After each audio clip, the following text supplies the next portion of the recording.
Ladies and gentlemen, good day and welcome to Sandhar Technologies Limited Q2FY26 earnings conference call. As a reminder, all participant lines will be in the listen-only mode, and there will be an opportunity for you to ask questions after the presentation concludes. Should you need assistance during this conference call, please signal an operator by pressing star then zero on your touchtone phone. Please note that this conference is being recorded. I now hand the conference over to Mr. Chirag Jain from Emkay Global Financial Services Limited. Thank you, and over to you, sir. Thank you, Amshad.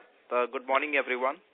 On behalf of Emkay Global Financial Services, I would like to welcome you all to the 2QFY26 earnings conference call of Sandhar Technologies Limited. Today we have with us from the management team, Mr. Jayant Davar, Chairman, Managing Director and CEO, Mr. Neel Jay Davar, Director, Mr. Gurvinder Jit Singh, Whole-Time Director and Head of Corporate Strategy, and Mr. Yashpal Jain, Chief Financial Officer and Company Secretary. We'll begin the call with opening comments from the management team, followed by Q&A session. Over to you, Mr. Davar.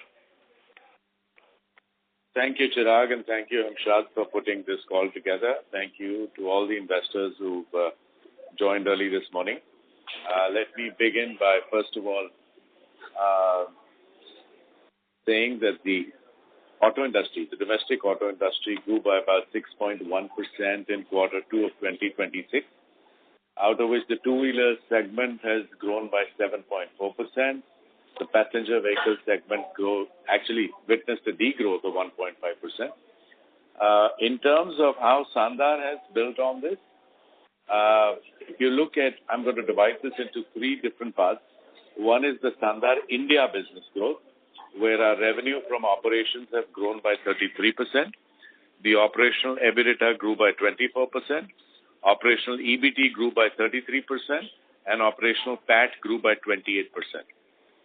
In terms of our overseas business, if I look at it from quarter to quarter, the revenue of operations grew by 2%. Operational EBITDA is down by 12%. Operational EBT is down by 29%. But you have to keep into context, this was actually, as I had mentioned in the previous calls in the last quarter, if you compare it on quarter one basis, our losses have dropped by half, and we are very, very confident that the next half of the year will bring it back on its own two feet the way we had promised it would be. If you look at Sandhar's consolidated business growth, our revenue from operations grew by 29%, operational EBITDA by 19%, EBT by 32%, and operational PAT by 15%. In terms of our joint ventures, I'm very happy to announce, as I had in the past as well, all the 5 joint ventures have performed satisfactorily, registering a revenue of 68.57%. This is, of course, calculated on the basis of 50% of our partnership. And all of them are now PAT positive, and they are on a strong growth and recovery path. We are constantly watching the performance and taking all necessary steps in collaboration with our joint venture partners for sustained growth and profitability. In terms of EVs, the company started commercial invoicing of battery chargers and motor controllers, while the pilot lot of DC-DC converters is getting positive response from the market. The customer base is gradually increasing, with more customers being added, and we generated a revenue of 6.94 crores in the first half of the current financial year, and we expect to do a business of around 15 crores for this financial year. What I'm also happy to announce is that the auto industry per se seems to be on a good thread right now. I do believe that the second half of the year, as always, will be stronger. The lucky thing is that even in the case of November and December, because of the festive season, the elongated festive season, our order books are extremely strong. So we do expect a strong third quarter and, of course, as always, a very, very strong quarter four. With that, let me open it up for questions.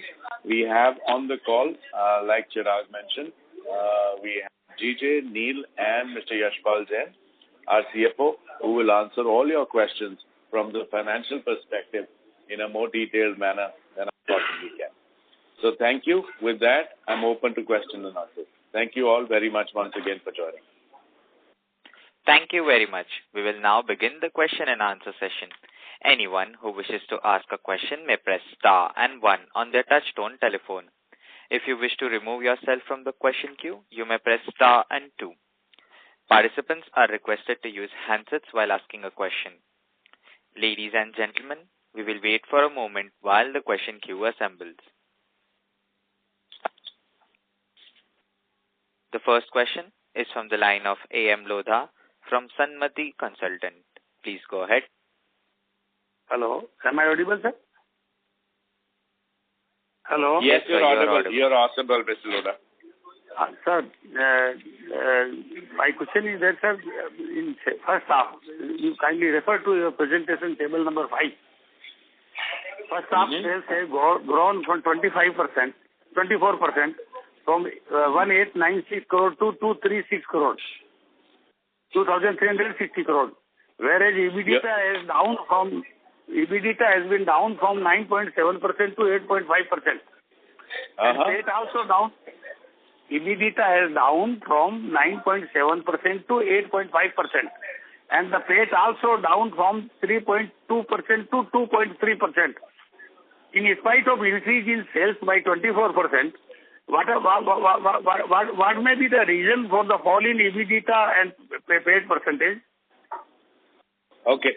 Thank you, Mr. Lodha, for that question. I'm glad you asked that question. If I compare quarter 2 of 26 with quarter 2 of 25, there are some exceptional items. One is the impact of the new projects. You know that we had bought over the unit of Sundaram Clayton, and we had put up Pune and South India new projects, which have resulted in a negative case scenario or impact of 8.07% on EBITDA margins. And the other thing is the machining business, which also cost us 3.14 crores. In all, the total impact on the profitability has been 11.21 crores. And if you were to normalize this, then our EBITDA margin is 10.44% compared to what you see. So if I look at it, the new businesses of, you are aware that Sundaram Clayton is the business which we've just taken over. We are in the process of moving it into our new facility. And obviously, it is not generating a normalized EBITDA as of right now. Also, another thing you mentioned half years, which is H1. H1, sir, you know that the first quarter was extremely tough on us, but the second quarter has been relatively much stronger. And the H1 figures are only taking into account the impact of that first quarter, which is being generated into the second quarter as well, in terms of when you compare it from H1 to H1. So those are my comments, sir. I'm happy to take on any supplementary questions in this regard. Continuing this question, sir. But in second quarter, you have other income of that 34 crore, total 45 something crore other income. No, Lodha ji, that has elevated your EBITDA to 10%. Not actually. No, sir. Our EBITDA, see, I'm talking of the India business normalized revenue. Our normalized India business revenue is 1153 versus 868. In quarter 2 versus quarter 2. Operational EBITDA is 109 versus 84, which is 9.47% versus 10.06. If I was to look at this, then the EBT margin is exactly the same as 5.5 to 5.5. If I look at the impact that I gave you of 11.21%, our EBITDA is 10.44% versus 10.16%. In fact, higher than the quarter 2 of 2025. I'll ask Yashpal ji to please explain this a little further. Yashpal ji, if you can come in and explain this, please. Sure, sir. Good morning, sir. So, basically, may I answer the question? Other income, sir, while doing the presentation for investors, we haven't included other income for calculating the effective EBITDA and margins, sir. Although in the published accounts, it's together because the SEBI format is combined. on the total PAT level and EBITDA level. But the exact reason for the downfall is because of the 11.21 crores that we have analyzed, and that is out of the 5 major projects internally that we identified. Out of them, 3 are totally new projects, relating to 2 of them for the die casting and 1 for the sheet metal one, which are going to turn around from April 26. Before that, they will continue with the same, I would say, margin base. But yes, quarter 2 would be more better for them, and we are reviewing them. So quarter 3 and half year 2, they are going to be better compared to this half 1 and quarter 2 of the current year. Yeah. But we have not included the same into calculations. We have removed. If you see slide number 4 of our investor presentation, there we have shown on the top side of the left-hand side is the operational performance, then there is other income breakup. If you add together both of them, they will simply tally with the results that we have submitted to the stock exchanges. Right side is the major reasons why we have seen a downfall in the margins. And we have just tried to reflect that these are the 5 projects which are hitting. Had they not been in the place, we would have been on the same trajectory that we, at the beginning of the year that we have presented before the investor community. Yeah. So, Lodaji, I think Yashpalji has explained it. We haven't taken those extraordinary incomes into the presentations that have been given. We've only taken the operational stuff. For clarity for all of you. Thank you. That's the reason in the slide number 5 also the margins are shown as down with a red marker. Thank you. The next question is from the line of Abhishek Kumar Jain from Alpha Accurate. Please go ahead. Thanks for the opportunity and congrats for a strong set of numbers, sir. In overseas business, we have seen a very strong recovery in this quarter, despite that muted growth in the top line. So if you can throw some light on the what are the reasons behind this, and the second, that how the growth will start to come in overseas business. Can you repeat that question? 1 second. Dobara batayenge. Sir, my question is on that overseas business. What is the reason for the expansion in the margin in the quarter-on-quarter basis? And what would be the key growth levers in the top line growth in the coming quarter? Okay. My quick answers to this is 1, the European market had gone down dramatically. It had become very volatile with whatever was happening with the Trump administrations and the overall industry going down. So Europe was actually losing its orders. We, in the meantime, got orders for newer products.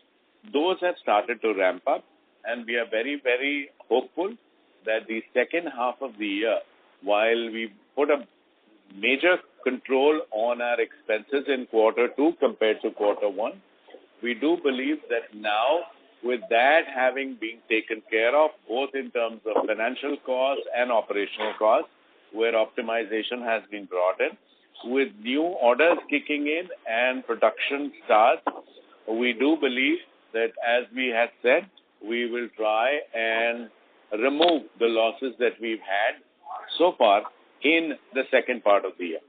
Yashpalji, you want to come in and add something to this? Yes, sir. So, Abhishek, like as we discussed in the earlier quarters during the Concall, that we are striving our best to turn around the overseas operations. And if you see the slide number 6 of the investor presentation, we have given a comparison of the 4 quarters, starting with quarter 2 of FY25, which happens to the corresponding quarter. Although you can see a downfall in the revenue, but exactly if you see the margins, they are substantially improving compared to quarter 1 of the current year. And I think quarter 3 and quarter 4 will be more better, because as sir has told, the operational cost also we have tried to plug in, and as well as the financial decisions, some of the new financial decisions we have taken, which will effectively bring down the borrowing cost also. Okay, got it. And sir, in this quarter we have seen a very high employee expenses. So what are the key reasons of that, and is there any one-offs in employee expenses? Can you repeat employee? Expenses. Employee expenses very high. So, what is there any one-offs in employee expenses? Actually, the increments of the staff were finalized during this quarter. Although we have been taking provisions in the first quarter itself, but when the actual increments are finalized, then only we are in a position to know what has been the actual cost. And secondly, if you see, this time we had a all-time high production also in the revenue in terms of our core businesses like the die casting and the sheet metal, which happens to be a capital as well as labor intensive in some regions. So that's the reason the cost of labor has also gone up, because we have to supply and there was all of a sudden demand from the customer side. So the more manpower was deployed and the machines are also running for all the 3 shifts in many of the months. That's the reason. Otherwise, it's going to be normalized in the coming quarter 3. But yes, the increments are finalized in quarter 2. So always there is a gap between the actual performance base and the provisioning that we are carrying in the books. Okay, got it. And sir, depreciation has gone down in this quarter versus the last quarter. So what is the reason of the fall in the depreciation? Exactly. If you remember, like we have said in earlier calls also, we regularly revisit our depreciation policy and the effective life of the assets. And the reasons like the intangibles, etc., which we have projected earlier, now they have started going out of the books in the sense they have depreciated to the full extent. So that's the reason in the coming period of time, the depreciation will be in the similar pattern. Initially, we have provided higher because we assume, because normally for intangibles, we amortize over a period of 3 to 5 years, depending on their effectiveness and the product penetration in the market. So gradually, once the intangibles are written off, the depreciation will be in the normal course. That's the reason, and we are regularly revisiting the effective life of the assets in consultation with the technical valuers and the statutory auditors. And basis that, we are reevaluating the life of the assets. So that's the only change. Apart from that, it continues to be the same. Got it. And sir, in ADC revenue growth in this quarter, that remains strong in the domestic side. So how is the revenue trajectory of the Sundram clientele, and basically what is the EBITDA margin in this quarter, and how that margin will improve in the coming quarter?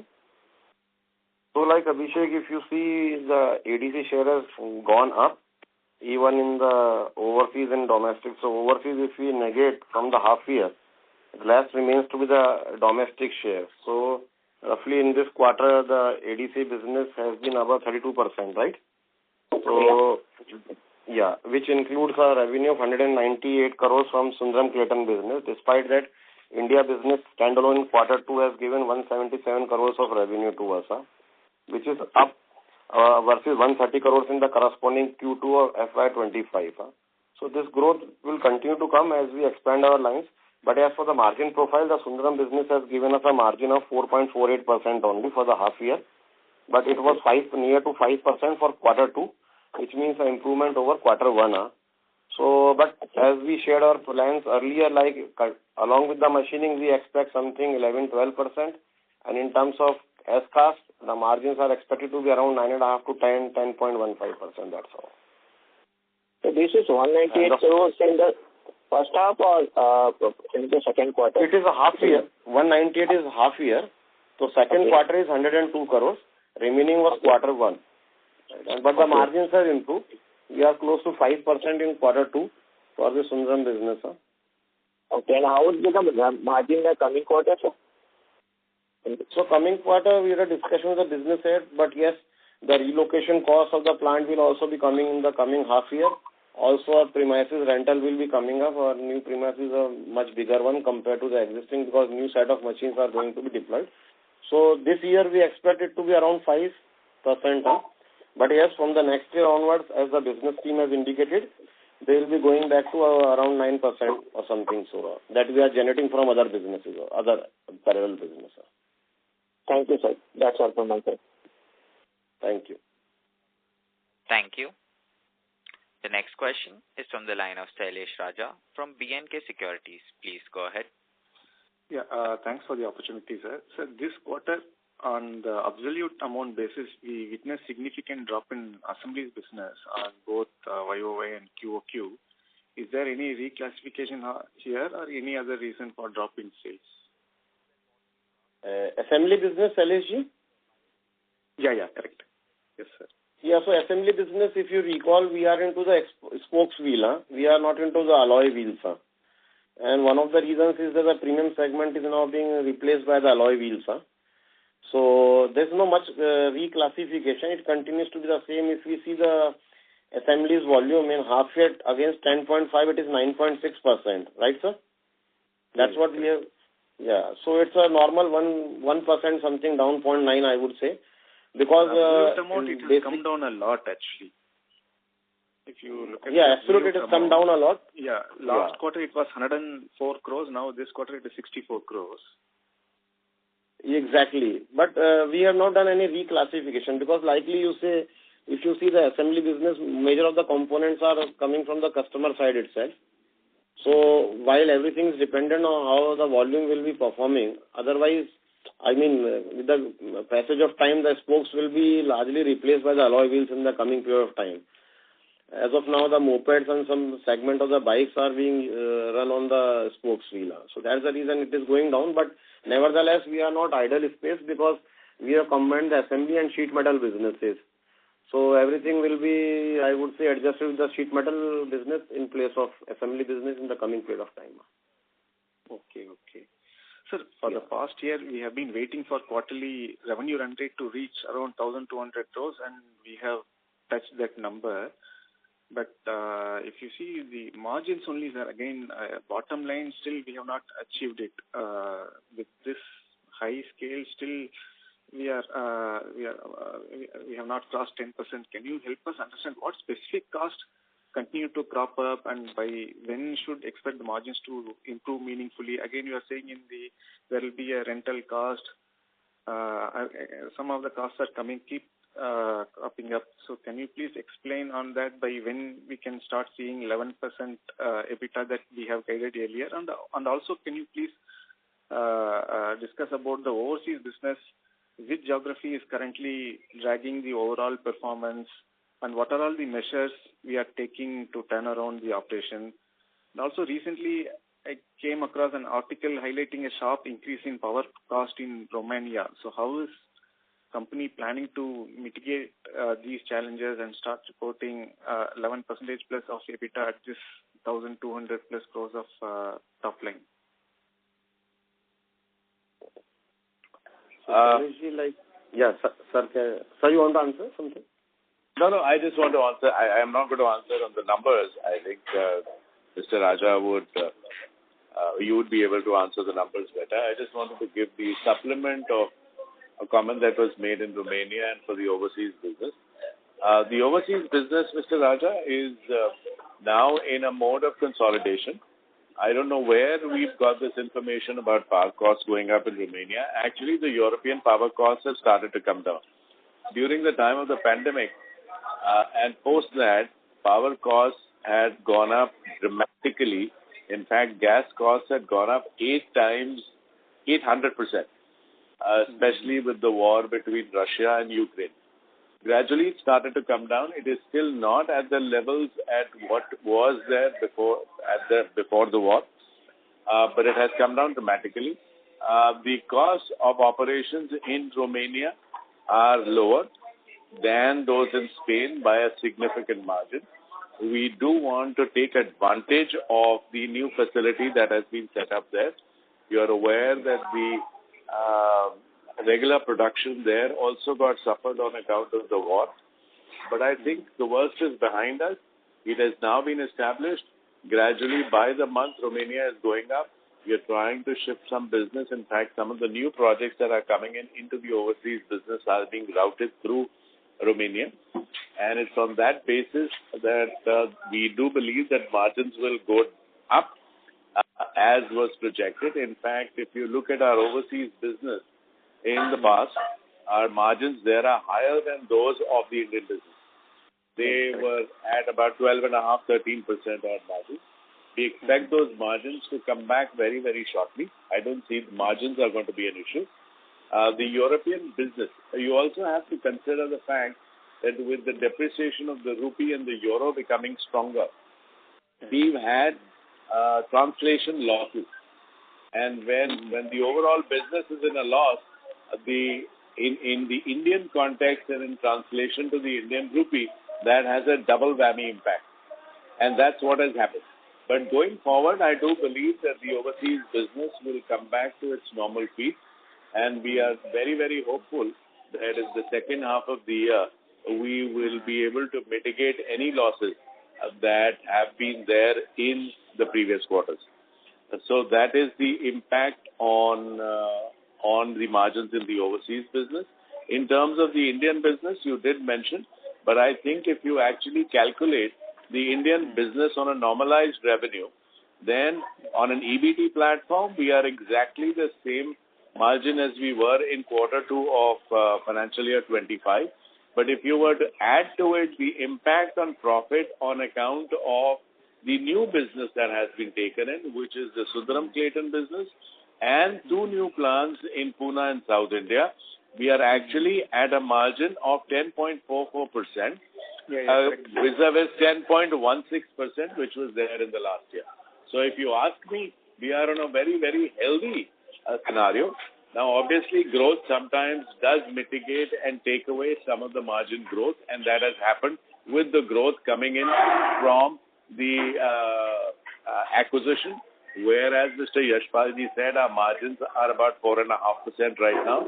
We do believe by the end of the year, despite the rentals and despite all of that, and during the year translation and transition that has happened, we will still end up at 4.5%. But from next year onwards, we will go back to being a normalized die casting business that we run with margins in the other businesses that we have. So we are very hopeful and very happy that things will normalize very, very quickly. And therefore, that's the reason we have subjugated and have given you a feed on the normalized versus the revenue that would have been impacted or affected otherwise. Okay. I hope that answers your question. Yes, sir. Clear, sir. Very clear, sir. Sir, actually, with improvement in second half in India business, margin improvement, and also you are guiding overseas also, there will be improvement in margins. So by year end, what ROC that you are targeting, sir, this year and next year? Sir, again, in terms of ROC, yes. If you ask me about the ROC, if you look at, sir, the India business, if you look at as on 30th September, if I was to look at adjusted capital employed and ROCE, we are on an annualized number this year at 16.09%. Now, so this is compared to 15.5% of last year. We have given a call and we have mentioned in the past that our aspiration is to reach a level of 18% as soon as possible. So we are working hard and that is our target. Yashpalji, you want to say more on this?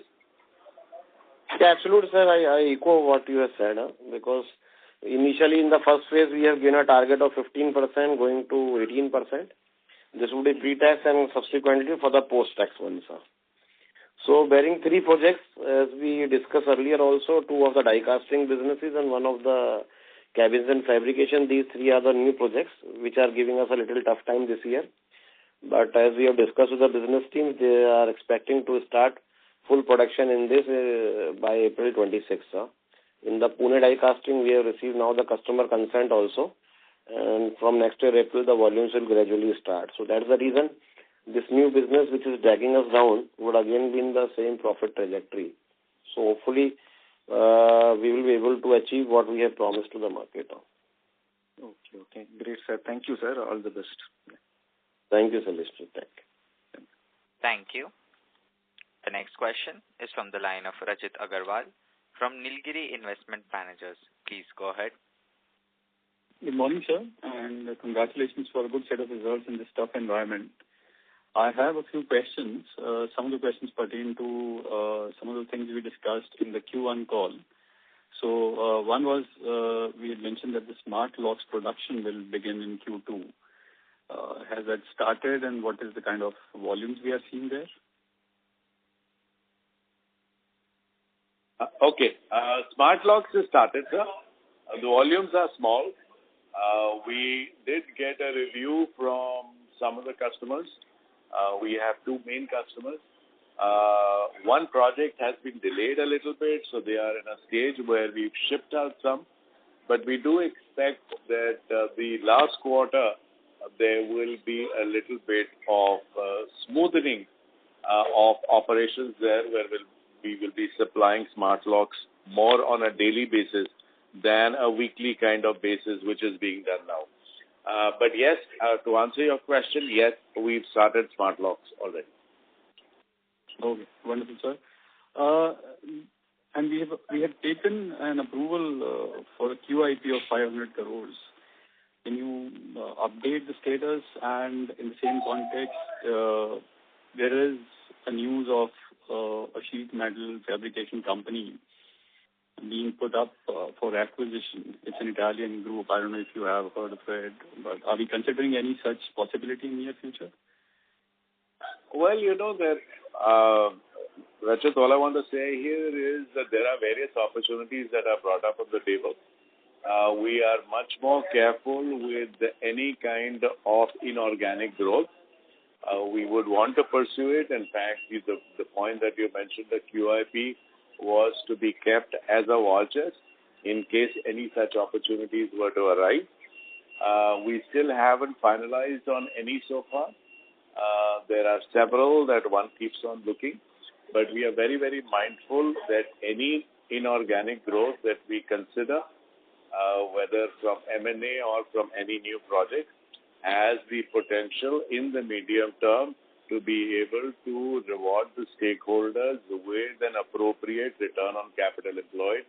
I think Yashpal ji also mentioned that we are looking at an 18% pre-tax to begin with, and then post-tax return to the shareholder. Keeping that in mind, if we come across opportunities where we can deliver and it's a part of our strategy and core competence, we will go ahead for that.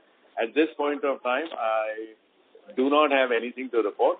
As and when, if something were to come about, obviously you will be amongst all the investors who will be the first ones to know. Wonderful, sir. Thank you. So may I ask a few more questions? If you yes. I can call back in the... Yeah, okay. So do we have HMSI as a customer, and what is their share of business?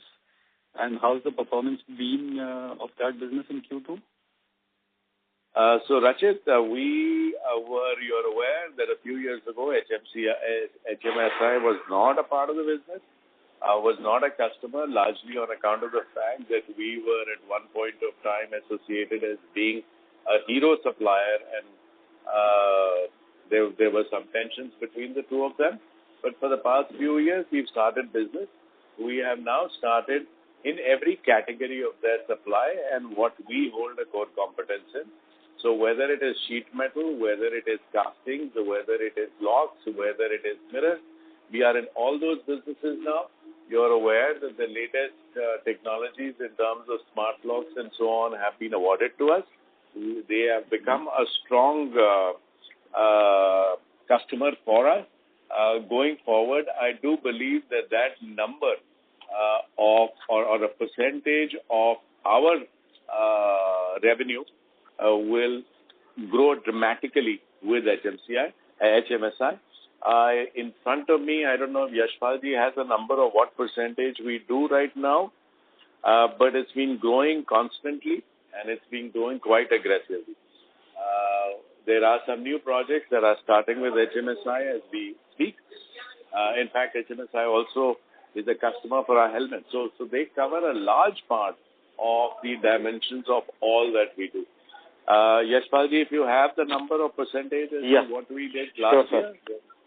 Yeah, for current quarter, quarter two, the HMSI share is 4.2%, and for half year also it is 4.2%, whereas in the corresponding year it was 3.7%. So 0.5% we have gained, but as far as said, the new projects are in the pipeline. So in the coming period of time, especially in the FY26-27, the HMSI share will go up with the new products giving us a revenue. So Rachit, just to answer that and add to this, it was 3.7, it is 4.2. If you look at pure revenue, obviously that number is much higher on account of the fact that the overall company has grown by 30%. So if the 30% growth in the company means 3.7 to 4.2, adds and supplements to even that growth that has happened. I hope you understand that, right? Right, absolutely. Thank you, sir. So just one clarification on Sundaram Clayton's numbers. So last quarter, I think during the call it was mentioned we did 103 crores of sales, and this quarter is same. Is it correct, or did I get the numbers wrong? Yes, can you answer? Yeah, I'll just answer, sir. So Sundaram Clayton, the effective sale is now 198 crores for the half year. So, yeah, it was around 95 crores last quarter, 102, 103 roughly, 92.5 and 102.5. This is how the breakup is, quarter one and quarter two between. Yeah. Okay. So I think there was some miscommunication in the Q1 numbers. Maybe I'll get back to you on that. And just no issues. Yeah. Have you added any customer in Europe in the last 1 or 2 quarters? Any new customers? Yeah, in the new, there's a process to add a customer like RFQs and the quotes, etc. That process started. There are 4-5 new customers coming in the pipeline. So as far as also answered previously in this session, we are going to see a new customer base also. Starting might be quarter 4 of our financial year and quarter 1 of their financial year, which is effective Jan 26. Okay. Wonderful. Thank you, sir. Thank you. Thank you. The next question is from the line of Chirag Jain from MK Global Financial Services Limited. Please go ahead. Yeah, sir, just a few questions. I think you did touch upon the JV performance, which has improved significantly over the past few years. Any thoughts you want to share in terms of over the next 2-3 years, how we should see all JVs put together, or maybe any 1 or 2 JVs which you would like to highlight in terms of, let's say, which can contribute significantly? As of now, I think PAT contribution is about 6 to 7% in terms of our overall contribution.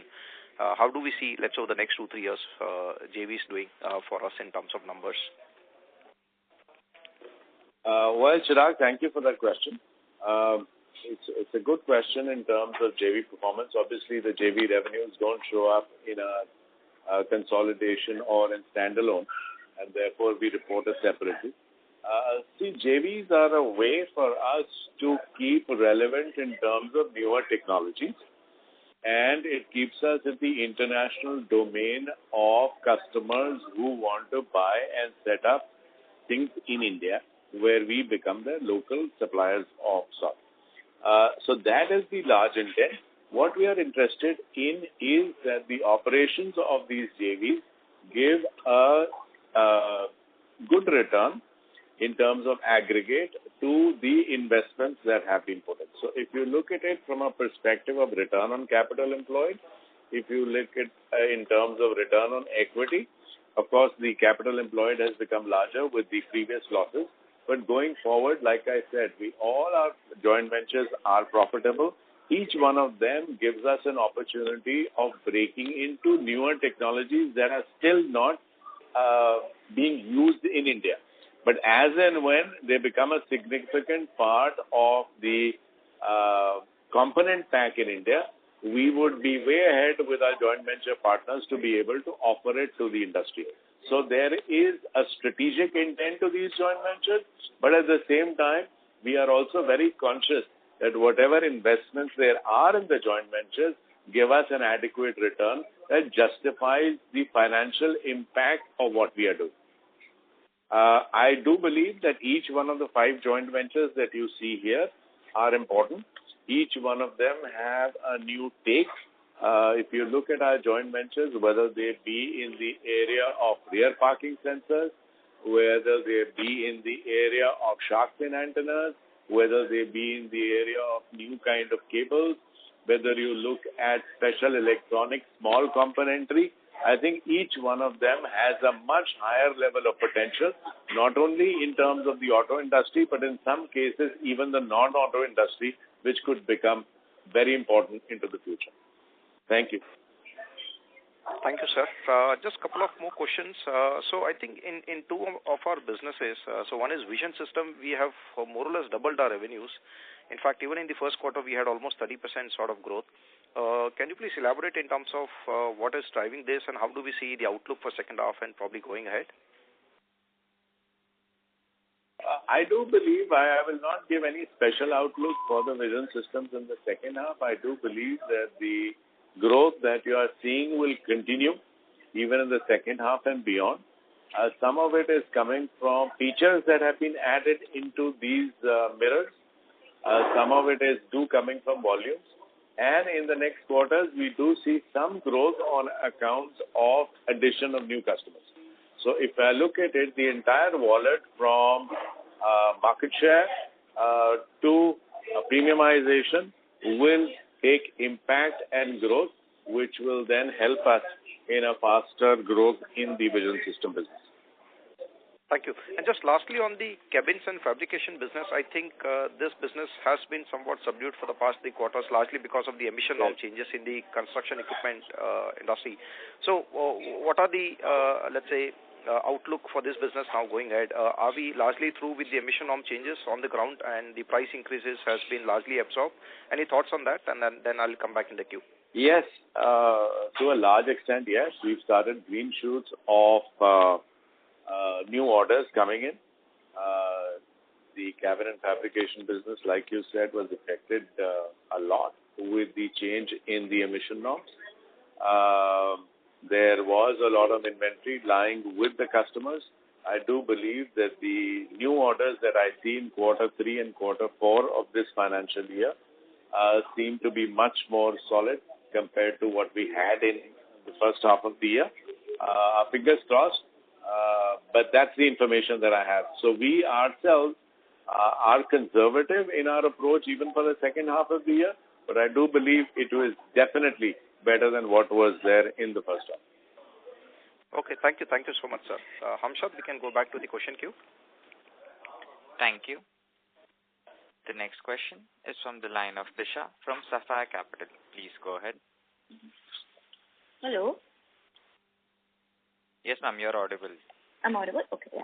So, sir, we've seen like other income go up very sharply in Q1 and Q2. So, what is the kind of trajectory we expect for other income to stay going ahead? Yashpalji, you want to come in?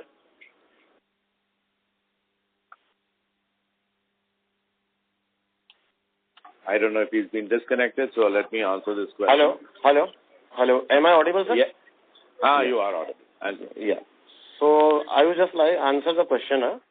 So other income has been exceptional in nature. That's the reason we have presented it separately in our investor presentation on slide number 4.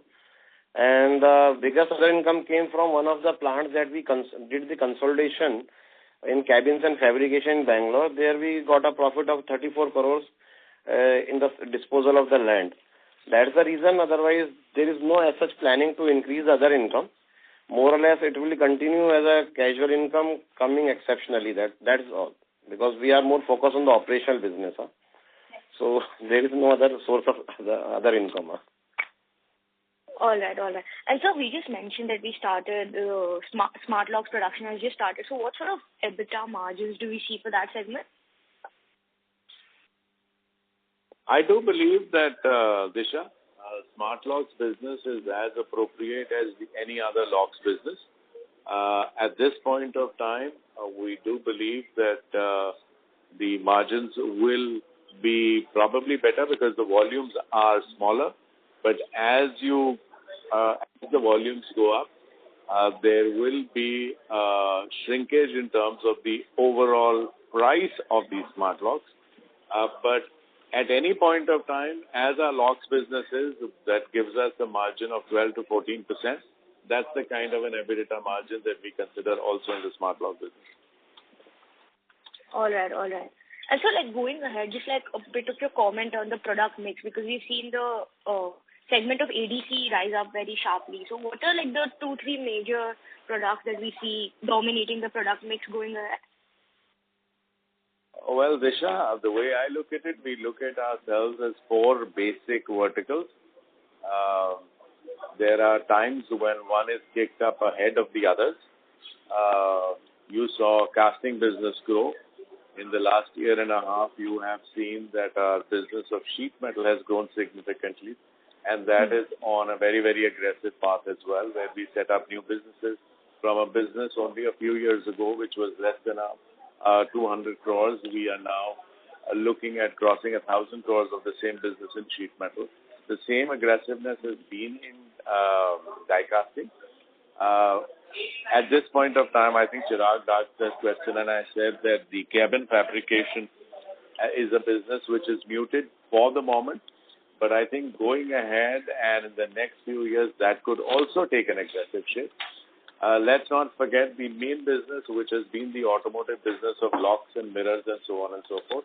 I think with smart locks and with a few other technologies that are in the pipeline, that will have a dramatic impact of growth in the coming years to come. So I'm not saying what is happening. I do believe that each one of these verticals has a strong momentum coming ahead. Some years we'll see one racing ahead, some years we'll see the other racing ahead. But our belief is in all these four businesses keeping up to the level of growth that we've anticipated for the entire company, which is, like I've said in the past, we would want to grow at least double of what the industry is growing at. All right. That's it from my side. Thank you. Thank you. The next question is from the line of Aryan Jain from Ari Capital. Please go ahead.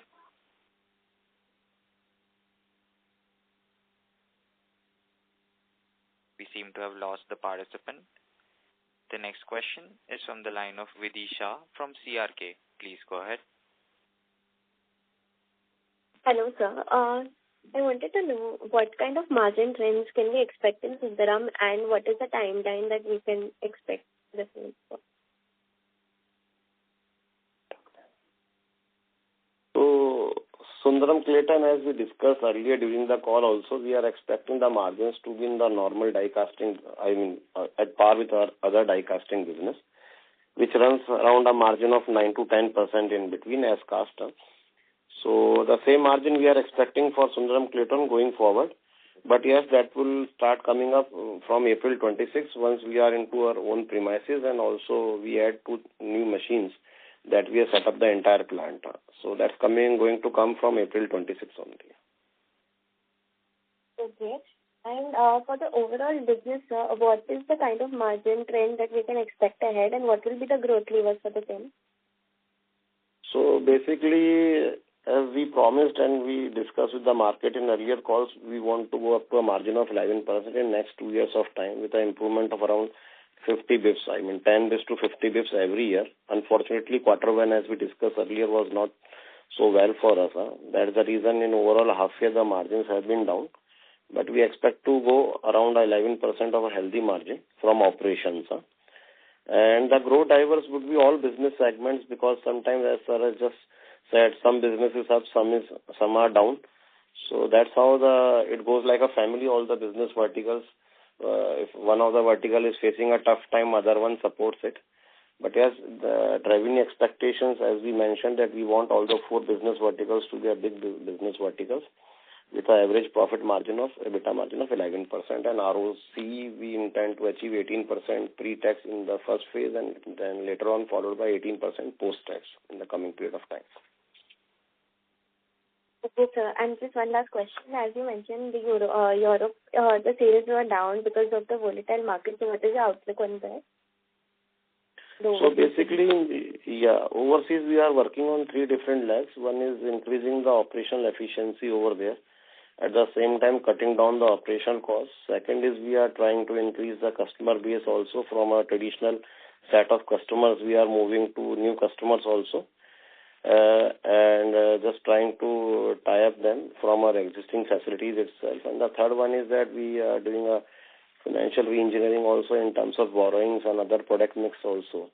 So these are 3 set of the areas where we are concentrating. So even though the revenues might be in the same range, because till the time we see a final arrangement between the European Union and US markets and other markets, But at least plan is that we should not incur the losses and we turn around to a break-even in the first phase and go back to our earlier margins in the coming period of time. So in overseas, what is important for us to sustain a business, to have a margins in the business, despite the volumes might remain constant, if the market conditions doesn't improve, but thing is that the return should come and there should not be any losses in the project. This is our first and prime task over there. Okay, sir. And by how much time do you think you can move in that direction near break-even? So like in Europe, they are following the calendar year as the financial year. The update that we are getting from the overseas businesses, quarter 3 will be better compared to quarter 2, as we have seen in the presentation also. The quarter 2 was better than quarter 1 of the current financial year. So we are expecting our quarter 3 to be better, followed by quarter 4 to be a neutral in terms of margins and losses. We expect to be in green. This is our prime desire. All right. Thank you for answering my questions. All the best to you, sir. Thank you. Thank you. The next question is from the line of Shiladitya, an individual investor. Please go ahead. Hello. Am I audible? Yes, sir. Yes, sir. Yeah. So, a question on the margin side, right? You mentioned that there were costs associated with new businesses. We understand, but at a consolidated level for FY26 and let's say FY27, what sort of overall margins we can expect? Can we expect to hit 11% margins by FY27? Well, if you see the guidance that we have been giving to the market was that current year we would like to something between 9.9 to 10.40, another 50 bips in FY26-27. So going by that, it is around 10.90 or sub 11. But since in the current year, the quarter 1, as you all know, we have given the reasons also has not fairly well. But yes, for the next year, we intend to be over 10.5%. That's how we are working. And all these 3 new projects as expected to go live in the full volumes, which happens to be 2 die casting businesses. And one is the cabins and plus the overseas business going into the old flare. Eventually, we should go to that margin in the coming period of time. Okay. So for the current financial year, will we be able to hit at least double-digit margins? Yeah, our efforts are to a double-digit margin. At least we close at double-digit margin by March 26. So as Saras said in the beginning of the call, quarter 3 and 4 would be have backup of a strong demand. So proportionately we are working on the same that at least these 2 quarters run about 10%, so that our average margin should land something beyond 10%. That is the prime task. But let's see how quarter 3 goes. Everything will be dependent on quarter 3. And that time we'll come back to the all investor community, how we are going to do in this current financial year. Okay. And from a growth outlook perspective, consolidated basis for this year and coming couple of years, like, do you want to share some outlook there? So, like in terms of revenue, the volumes, the market is going well, and the customer base that we are having in terms of the OEs, they are also performing well. So, keeping their growth in line, I think our growth should continue. The guidance that we gave in the beginning of the year, that at least 15% of the normal business and the rest is the Sundaram guidance also, the additional revenues. I think we should be able to meet that by the end of this year. So because quarter 2 this year has a Sundaram is around 400 crores annual business? Yeah, annual is 400 crores. It is 198 for the half year. So we have given up to 15% of the revenue growth in the existing business plus 400 of the Sundaram. So that's the reason we are on the track. I think we should be able to, because 2370 something is the 2360 is the revenue that we have clicked in the half year. So we are well on the track, and the quarter 2 has been good in terms of volumes because the festival are also there. Then there was a GST realignment by the government also, which helped to push the demand. So I think 3 and 4 should also be good, especially in the 4th quarter with the new models coming in. So the OEs are trying all best to increase the volumes. Let's see how it goes. Okay. And anything on the CapEx side, like and also the debt position and the plans to reduce and all. Can you share some idea? Yeah, sure. So, like on the capex side, in the beginning of the year, we have said that around 300 crores of capex would be there, including the Sundaram one also. So, and the debt is around 858 in the month of September. But yes, our working capital requirement has increased. That is the reason that debt has gone up. Earlier, we were having some favorable payment terms from some of the customers, which has been now rolled back to the earlier levels. But it's a part of the business, a part of the arrangement that we already factored. And in terms of the debt, I think it should be around 850 to 900 something. Keeping in view the working capital requirements as the business is going up, we need to maintain inventories also and the receivables also. The collection period is 45 days, while suppliers in some of the cases is 30 days also or 45 days also. This is how we need to maintain. CapEx. Hello? Yes, sir, you can. Hello? Yes, sir, you can. Hello? Yes, sir, you can. Can you hear me? Yeah, I can hear. Sure. So, 300 crores of capex we have planned for this year, including some overseas and remaining for the India. So, are you planning to reduce or is it continue at this kind of So, basically, for that, 3 of the unfinished projects are in the pipeline that we have mentioned. The Sundaraman also, we are doing some additional capex of 40 to 50 crores. So, majority of the same will be coming up by the month of March while we shift to our premises. And then there is another die casting coming up in Pune and cabins and fabrication again in Pune. So, we have to complete the same. With this, we will be through with all the capex in terms of new projects. So, that's the reason repayment is going continuously in terms of term loans. So, if you see term loans, we have already repaid around an installment of 45 crores in the first half. The similar will be coming in the next half also. As I said, the requirement of working capital is going on. So, the debt portion, the breakup of working capital is going up in the overall debt compared to the term borrowing. So, working capital is directly dependent on the business. So, nothing to worry about that. That's what I can say. Right. So, FY27 capex will be less, more because we have been doing a lot of capex in the last few years, right? So, is it going to reduce the capex intensity going forward? So, we have done a capex in last 3 years, there has been huge because you see we had a very negligible presence in die casting and sheet metal. So, the revenues are also now started coming up from those businesses. As far as those businesses are concerned, I think they are through the same. But yes, the business expansion, it is a continuous process. If the customers are reaching out and we don't have the capacities or the facilities, that obviously the capex will be coming. But last 4 years has been a major capex because we did a major expansion in these 2 of the verticals. Now, going forward, we have a presence, we have the facilities. If something will be coming, that will be in the sub-range of 40 to 50 crores per project. If something new comes up, that too at the customer requirement with the assured volumes and margin based to us. And I think this year we are through with the major capexes, but yes, we are now focusing on increasing our base in our main property, I would say the automotive business, which is the vision and locking system. So you could see something coming up over there, new over there. With new technologies coming in, we might have to seek a new technology partners and all those sort of investment might come in the coming period of time.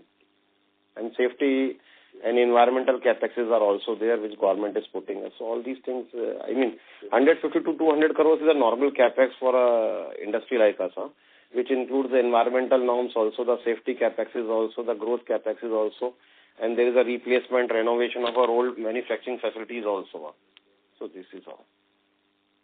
Well, just to supplement and clarify, I don't see anything which is happening on the basis of inorganic right now. What will be required will be incremental capex on incremental growth basis. Right now, with the additions that have been done in capex in the last couple of years, we do have a lot of capacity that will be utilized. So, in short, there doesn't seem to be any major requirement of capex in the next 12 months at least. We are well within our framework to grow at the rate at what you've been seeing us grow without further capex required on a large basis. like Yashpalji said, there is always incremental and maintenance capex that is required. But beyond that, nothing. Thank you. All right. Thanks. Thank you. Thank you. Ladies and gentlemen, we will take that as our last question for today. I would now like to hand the conference over to the management for closing comments. Let me once again thank all the investors who took out time to meet us this morning.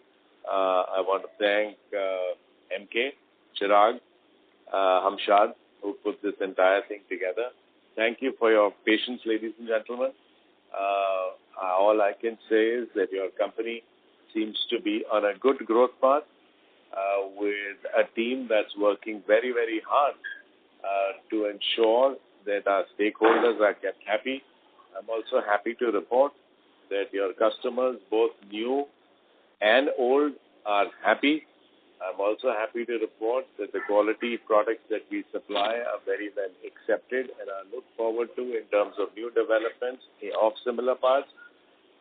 We are also very happy to report that we have a good set of energetic employees who are working also extremely hard to deliver what is required in the market. We are guided by a very good set of a board of directors and our senior leadership teams and management group teams. Once again, thank you all. And although a little early, let me take this opportunity of wishing each one of you a very, very happy new year and God bless in every way. Thank you all very much. Thank you. On behalf of MK Global Financial Services Limited, that concludes this conference. Thank you for joining us, and you may now disconnect your lines.